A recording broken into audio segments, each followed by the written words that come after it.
నల్లగొండ జిల్లా Yadadri thermal power ప్లాంట్లో 2 యూనిట్ల నిర్వహణపై విజయవంతంగా ట్రయల్ రన్ నిర్వహించారు. దామరచెర్ల మండలం వీర్లపాలెంలో యాదాద్రి థర్మల్ పవర్ ప్లాంట్లోని 2 యూనిట్లకు సంబంధించిన యాక్సిలరీ బాయిలర్లను లైట్ ఆఫ్ చేసిన అధికారులు ట్రయల్ రన్ విజయవంతంగా నిర్వహించారు.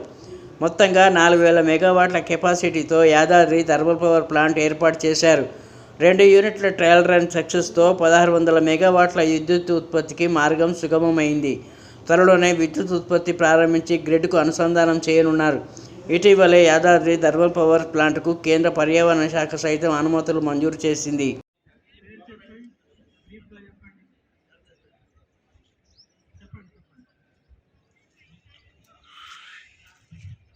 ఈ సభకు నమస్కారం.